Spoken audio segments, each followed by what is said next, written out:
On n'a pas du tout à juger qui que ce soit, à avoir le mal chez qui que ce soit. Parce qu'aujourd'hui, on est tellement faible que si Chas Shalom, on voit le mal chez quelqu'un et on lui fait une réflexion, on peut mamache le tuer. C'est pas ce que je vous dis, c'est pas des mots, des grandes phrases. Je vous dis la vérité. Regardez, il y a quelques semaines, en Israël, une petite fille de 13 ans. Il y avait une sortie de l'école. L'autobus, son papa, il l'a amené à l'école avec un quart d'heure de retard. Elle est arrivée, l'autobus l'a sortie, il est parti. La petite fille, elle est rentrée à la maison et s'est suicidée. 13 ans. Elle a dit quoi? Ça? Mais alors cette vie, c'est rien du tout. Quoi? J'ai pas la sortie. Elle attendait la sortie depuis, comme tous les enfants. On est à l'école pourquoi? Pour les sorties, les récréations, les prix. C'est pour ça qu'on va à l'école. Alors elle attendait la sortie. Il n'y a pas eu la sortie. Elle est rentrée dans sa chambre. Elle s'est suicidée. Elle a fait un petit mot. Elle a dit, voilà. Tout ce monde-là, des poubelles. Je n'ai pas besoin de rester là. C'est tout. Regardez sur quoi quelqu'un y tient aujourd'hui. Sur quoi quelqu'un y tient. Et si son père il savait ça, c'est sûr qu'il l'aurait accompagné, il l'aurait pris sur ses épaules, il aurait couru pour l'amener, pour attraper le bus. C'est sûr. Mais les gens, ils ne sont pas conscients qu'ils ont à faire. Ils croient qu'ils sont comme eux. Alors, tu arrêtes une sortie, eh ben c'est pas grave. Comme on dit, une de perdue, 1000 de retrouvée, qu'est-ce qu'il y a?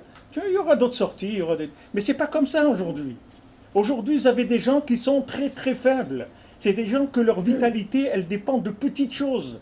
Elle dépend pas ne croyez pas de grandes choses, c'est des petites choses, c'est tout. Et ces petites choses, elles ont pris une importance beaucoup plus grande que ce qu'il y avait avant. Pour Hachem, c'est la même chose. La petite chose que vous faites, quelqu'un il a acheté un livre, il l'a mis dans sa bibliothèque, et quand il a été l'acheter, il dit Bezat Hachem, je vais étudier dedans et tout. Comme moi, j'ai une grande sifria, ma femme elle me dit moi avec toi on n'a pas besoin de faire le ménage de Pessah, les livres tu les ouvres jamais. Donc on est tranquille, on n'a pas besoin de nettoyer à Pessah, les livres. Mais quand je l'achète, je suis sincère, Béhémet, tous les livres que j'ai achetés, Béhémet, je voulais les étudier. Malheureusement, mais ils sont là. De temps en temps, je les embrasse, je leur dis voilà, je t'aime et je voudrais vraiment étudier. Je te promets que je voudrais t'étudier et savoir tout ce qu'il y a dedans. Et je t'aime vraiment. Alors quelqu'un va te dire mais c'est quoi ces bêtises-là? Si tu aimes, tu as acheté le livre, pourquoi? Ne l'achète pas. Non, pourquoi? Pourquoi? Acheter le livre aujourd'hui, pour Hachem, c'est plus que quelqu'un qui le connaît par cœur il y a 100 ans. C'est ça qu'il faut vous mettre dans la tête. De la même manière que vous voyez quelqu'un il peut se suicider parce qu'il a raté le bus pour aller à la sortie, alors la même chose, vous retournez ça et vous voyez comment Hachem, le plaisir qu'il a de ce qu'on fait. Chaque chose, on a fait la chala pour Shabbat, on a fait une bracha, on a donné une pièce à la tzedaka, on a voulu, on n'a rien fait, on a voulu. Mais ça a une importance tellement grande pour Akadosh Baruch Hu. Parce que lui, il sait dans quel matzav on est. Il sait dans quelle faiblesse on est. Il le sait. Lui, il sait exactement. C'est lui qui a fait qu'on est ce qu'on est aujourd'hui. C'est pas nous.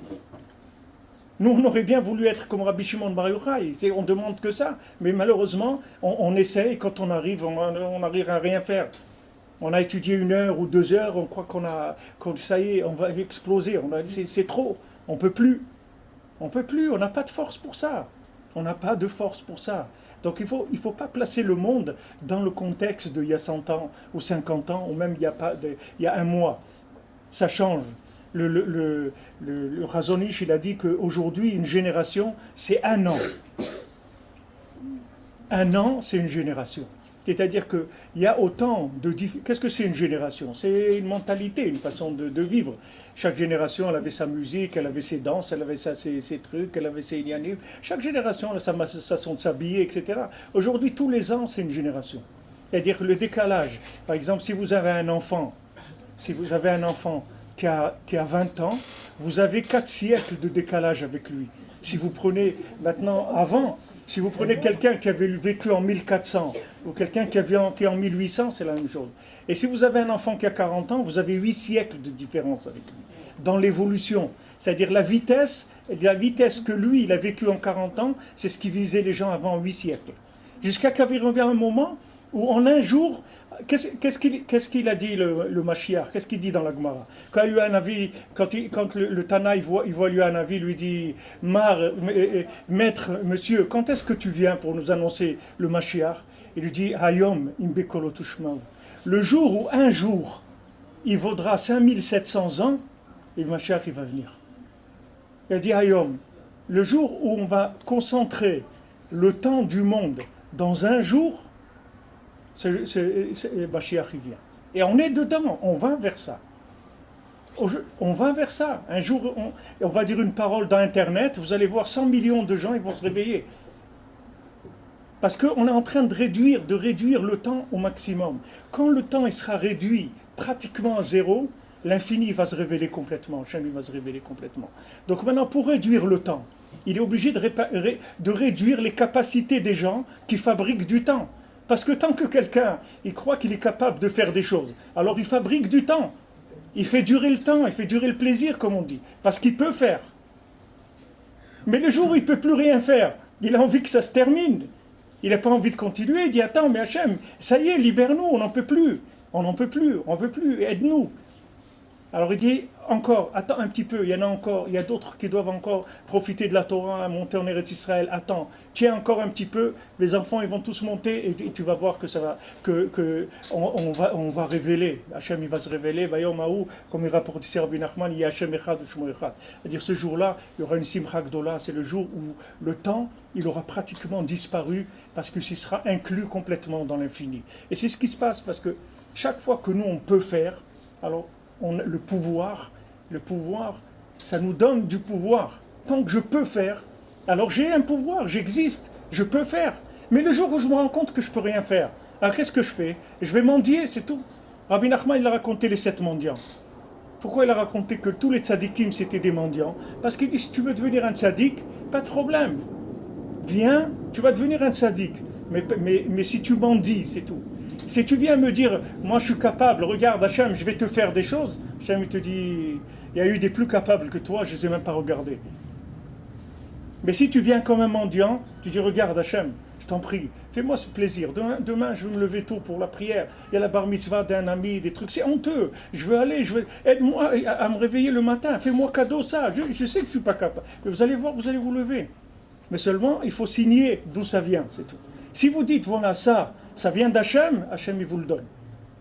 Mais tant que vous croyez que vous pouvez vous débrouiller tout seul, il n'y a rien. Comme la blague qu'on raconte, celui à Paris, il voulait se garer. Alors il cherche où se garer, il ne trouve pas. Alors il dit, Hachem, s'il te plaît, j'ai besoin, je suis pressé, une place pour me garer. Alors au moment où il fait la tfila, il trouve une place. Il dit, non, Hachem, ne te dérange pas, j'ai trouvé la place. C'est-à-dire que lui, il croit qu'Akadosh Baruch Hu, il gère le monde à partir des gens qui ne peuvent pas se débrouiller. C'est-à-dire que tant que je peux me débrouiller, je n'ai pas besoin d'Hachem. Parce que je peux me débrouiller. Alors Hachem il dit, si maintenant, tant que maintenant tu ne peux pas te débrouiller, tu n'as pas besoin d'Hachem, c'est-à-dire tant que tu peux t'arranger, tu n'as pas besoin d'Hachem, donc je vais m'arranger à ce que tu ne puisses pas te débrouiller, c'est tout. Et à ce moment-là, tu vas commencer à m'appeler. Et quand tu vas m'appeler, je vais vérifier si tu m'appelles vraiment. Asher Yikra'u Behemet, est-ce que maintenant c'est vrai? Est-ce que vraiment tu me donnes le pouvoir? Est-ce que tu t'appuies sur moi 100%? Tant que tu ne t'appuieras pas 100% sur moi, je ne te donne pas, parce que ça ne m'intéresse pas. Ça ne m'intéresse pas. Parce que des gens qui ont réussi dans le monde, je t'en amène des milliers qui ont réussi. Et Mashiach, il n'est pas venu. Et des gens réussis, des tzadikim, des gens réussis. Rien. Ils n'ont pas amené le Mashiach. Quand il va y avoir des gens qui sont tellement faibles, que maintenant ils ne peuvent pas vivre autrement qu'en demandant Hachem, alors ces gens-là, ils vont amener le Mashiach. Parce que ces gens-là, ils vont reconnaître qu'il n'y a que Hachem. Il n'y a que Hachem. Bayomahu Hachem Echad ou Shmo Echad. C'est-à-dire que maintenant, tout le monde s'est demandé à quelqu'un, il y a Dieu dans le monde? Je dis, bien sûr. Alors, pourquoi tu ouvres les magasins le Shabbat? Il faut travailler, non? On dit bien, aide-toi et le ciel t'aidera. Non, il n'y a pas aide-toi. Tu ne peux pas t'aider du tout. Tu vas arriver à un moment où tu ne peux pas t'aider du tout. Alors qu'est-ce que tu vas faire? Tu vas commencer à prendre un Tehillim et tu vas commencer à dire des Tehillim. Et tu vas dire, Hachem, aide-moi. Je ne peux rien faire. Mais si tu me donnes la force, alors je peux tout faire. David Ameller, quand il a dû se battre une fois, David Ameller c'était un berger. David Ameller, c'était pas un athlète c'était pas un athlète, David Ameller. C'était un berger, c'était un Ben Adam Pachout. C'était pas un gibor qui faisait de la musculation. David Ameller, c'était un Ben Adam normal. Maintenant, un jour, il y a un lion qui attaque son troupeau. Il dit, quoi, un lion, un truc, il va, il tue le lion. Alors après, il se dit, attends, qu'est-ce que j'ai fait là? J'ai tué un lion. Il dit, mais moi, je ne peux jamais tuer un lion. Donc Hachem, il m'a donné la force, parce que j'ai décidé d'être un berger. Hachem m'a donné la force de tuer un lion. Donc après, quand on lui a dit, tu vas te battre contre Goliath, je lui ai dit, pas de problème. C'est pas moi, Hachem, il va se battre contre Goliath. Maintenant, Hachem, il va mettre la force en moi, et je vais me battre contre Goliath. Alors après, il n'y a plus rien qui lui fait peur. Mais du moment où vous signez que vous ne pouvez rien faire, à partir de ce moment-là, vous pouvez tout faire. Mais pas avec votre force à vous, avec la force d'Hachem. Et la force d'Hachem, elle peut vous amener à des niveaux auxquels jamais de votre vie vous arriverez. Jamais. Vous voyez ce que je vous dis maintenant, c'est pas moi, c'est ce que dit Rabbi Nachman ici, c'est des choses qui ne sont jamais entendues dans le monde. Il n'y a jamais aucun tzaddik qui a dit des choses comme ça. Et comment dans une génération tellement basse, on a les plus grands secrets de la Torah, que même des tzaddikim, ils ont pleuré jour et nuit, on ne leur a pas dit des choses comme ça. Rabbi Nachman, il a dit, ces enseignements, si les élèves du Baal Shem Tov, ils avaient ces enseignements, ils seraient morts, ils auraient entendu ça, ils seraient partis, ils seraient inclus dans l'infini, ils seraient morts sur place. Tellement c'est des choses élevées. Il dit, mais comme vous êtes des gens rustres, alors ça ne vous lève pas. Mais il faut savoir que c'est des choses qui sont très très profondes.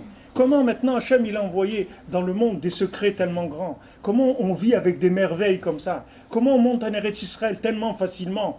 Qu'on ne nous fouille pas à la douane, qu'on ne nous regarde pas qui on est, que des gens ils viennent en Eretz Israël, ils ne mangent pas kasher, ils sont Mechalel Shabbat, ça fait rien, viens, c'est tout. Viens, c'est tout. Mais attends, mais il ne fait pas la Torah, c'est pas grave. C'est pas grave. Je vous l'ai dit, je le dis parce que j'ai déjà dit publiquement, mais il y a un sefer qui s'appelle Onek Shabbat, c'est un Breslever de la génération juste avant. Et il a écrit un sefer qui s'appelle Onek Shabbat. Lui vivait en Ukraine. Il a beaucoup prié pour monter en Eretz Israël. Et il y a un ami à nous, en Shalom, Avraham Weizsändler, que c'était quelqu'un qui écrivait beaucoup. Alors il a repris ce livre, il l'a classé par sujet. Et il y a un sujet où il parle d'Eretz Israël. Il a accueilli tous les endroits où il parle d'Eretz Israël, il les a mis ensemble. Maintenant, Mamash, il dit des choses extraordinaires. Alors il y a quelques semaines, on était à Beth Shemesh par mitzvah de notre petit-fils, et là-bas il y avait le fils de ce monsieur-là qui s'est occupé de... Son père est décédé, alors lui s'est occupé d'imprimer le livre. Alors en parlant, j'ai dit à mon fils cette chose-là, que là-bas il y a des choses extraordinaires sur Shabbat, et sur Eretz Israël, et je voudrais le traduire en français, parce qu'il dit des choses vraiment merveilleuses, qui sont mamash, qui enlèvent le libre arbitre, des choses très très fortes. Alors le fils qui a édité le livre, il a dit, il y a des choses que je n'ai pas mis dedans, parce que j'ai eu trop peur de les mettre. Et il dit là-bas qu'il vaut mieux quelqu'un qui n'est pas religieux en Israël, que quelqu'un qui est religieux en Chutz La'aretz. Il vaut mieux quelqu'un, il ne fait rien de la Torah, mais il habite en Eretz Israël, c'est plus grand que quelqu'un qui est en Chutz La'aretz et qui fait la Torah. Maintenant, dites ça, où vous allez dire ça? Les gens, ils vont amener des snipers, des trucs comme ça. C'est-à-dire, on écrit, on va diffuser des choses, et dit, mais attends, mais vous c'est comme ça. Aujourd'hui, il y a des choses qui ont une rentabilité très très forte, auxquelles on peut avoir accès très facilement. Baruch Hashem, on est là. C'est déjà extraordinaire. Quelqu'un est en Eretz Israël, Baruch Hashem. Quelqu'un il est marié, Baruch Hashem. Il a des enfants, Baruch Hashem. Ça y est, qu'est-ce que tu veux? Ne crois pas qu'on te demande de faire, c'est pas ta réussite qu'on attend. On attend la réussite d'Hachem, c'est tout. Pas la tienne. Des gens qui ont réussi, il y en a eu beaucoup, ça nous a servi à rien. Nous, on veut la réussite d'Hachem. Pour ça, il faut que tu t'annules complètement. Alors quand tu vas arriver à un moment où tu vas t'annuler, il n'y a pas de problème. Regardez Moshe Rabbeinu. Qu'est-ce qu'il a fait, Moshe Rabbeinu? Il a supporté l'homme Israël, avec toutes les tsarotes. Combien de fois ils ont voulu le tuer et tout. Maintenant, Hachem lui a dit, tu parles avec le rocher. Il a frappé le rocher, il lui a dit, très bien, Eretz Israël, c'est terminé pour toi et Aaron, vous ne rentrez pas. Il dit, mais attends, regarde, tu me les as mis sur moi, ça fait toute ma vie, j'ai donné pour... Regarde les tsars que j'ai eu, ils m'ont fait souffrir, tout ce que j'ai passé avec eux. Il dit, tu ne rentres pas. Pourquoi? Tu as levé le bâton, tu ne rentres pas. Nous, au Maroc, c'est comme ça qu'on étudie la Torah, rien que le bâton. Parler avec Moshe, parler. Tu ne connais pas l'état amim de l'Haftara, viens ici. Viens ici. Mais il n'y a pas que tu as une crise de foi ou ta grand-mère. Il n'y a pas des trucs. Tu connais pas, viens ici. Mets les mains comme ça et avec la règle en fer sur les doigts. C'est tout, c'est comme ça. Rien que taper, c'est tout, il n'y a pas d'autre. Alors on est parti. Les gens les tapaient, ils disent, mais quoi, je suis entré, qu'est-ce que je lui fais? Pourquoi il me tape? Parce que je veux apprendre la Torah, il me tape. Eh oui, c'est comme ça la méthode. Tu rentres chez toi, c'est tout. Alors les gens, ils partaient de l'école. Les plus forts, ils restaient. Les plus faibles, ils partaient. Mais ça, c'est terminé aujourd'hui. Ça n'existe plus. Vous connaissez une école où on fait ça? Où on tape les enfants pour qu'ils apprennent la Torah? Ça n'existe pas. C'est fini. C'est terminé tout ça. C'est des choses qui sont terminées, on n'en parle plus. C'est des méthodes révolues, elles n'existent plus. Mais ça, c'est un exemple que je vous donne. Mais il faut élargir surtout le concept de la vie. Aujourd'hui, celui qui est marié, c'est une interdiction, je vous le dis, totale, 100%, de faire la moindre réflexion négative à son prochain, à son conjoint. Il n'y a pas de réflexion négative. C'est un danger de mort. Même si la personne, elle ne va pas se suicider, mais en elle, elle va mourir, la personne. Elle n'a plus envie de rien. Moi, je connais des gens qui sont des pères, qui ont des grands-enfants et qui ont la barbe blanche et tout, et quand je parle avec eux, qu'est-ce que tu attends? Ils attendent de mourir, c'est tout. Ça veut dire qu'ils attendent de mourir, il y a la Torah. Attends de mourir. Pourquoi? Parce que la personne, elle a reçu quelques scuds comme ça, quelques trucs, quelques roquettes sur le cœur. Personne n'est terminé. Elle n'a plus la force. Maintenant, aller Chas Shalom suicider, il ne va pas le faire. Il ne va pas le faire. Il va continuer, mais il est mort. C'est fini. Il n'attend plus rien, il n'a plus de joie de rien, c'est fini, il n'y a plus de satisfaction de rien. Pourquoi? Quelques paroles, c'est tout. Ne parlons pas quand c'est tous les jours. Quelques paroles, quelques réflexions, ça suffit pour tuer quelqu'un aujourd'hui. Parce que l'attachement à la vie, il est très faible. Ce n'est pas ce qu'il y avait avant. Avant, une personne, vous lui faisiez une réflexion, il vous fait 4. Les gens, ils se battaient. Aujourd'hui, les gens, ils ne se battent pas. Les gens, ils ne se battent pas pour la vie, parce que pour se battre, il faut que la vie elle ait une valeur pour que vous battiez. Mais en nous, la vie, elle n'a pas une grande valeur. Pourquoi? Parce qu'on est tous conscients qu'on est faible. Donc la vie, elle n'a pas la valeur d'avant. Avant, quelqu'un était capable de construire un immeuble, d'aller chercher de l'or en Amérique et tout. Alors il tenait à la vie, il construisait un bateau, il allait et tout. Aujourd'hui, rien du tout. Aujourd'hui, rien. Moi, j'arrive des fois, demander à ma femme, des fois, j'ai honte, mais je vous le dis, des fois, je me suis trouvé dans une queue à l'aéroport où il y a trop de gens pour l'avion, je m'en vais. Je ne prends pas l'avion, je retourne à la maison, c'est tout. Je perds le billet et tout. Je ne peux pas. Je peux attendre, normal, une demi-heure, 1 heure, mais s'il y a un problème, il y avait de la neige, des trucs, attente indéfinie, tu continues tout seul, pas avec moi. Moi j'ai pris une chambre d'hôtel, je dors et tout, et on attend que ça passe, c'est tout. Qu'est-ce que je peux faire? Je ne peux pas. Alors maintenant, quelqu'un qui est comme ça, qui est conscient qu'il est faible, quelle attache vous voulez qu'il ait avec la vie? Si maintenant vous basez sa vie sur les résultats, et que les résultats ils sont nuls, qu'est-ce que vous voulez que cette personne, elle tienne à la vie? Mais si vous lui présentez la chose complètement différemment, vous lui dites, mais non, toi, tu ne sais pas que tu es le plus grand potentiel de révélation d'Hachem qu'il y a jamais eu dans le monde. Que c'est ta faiblesse qui va permettre à Dieu de se révéler.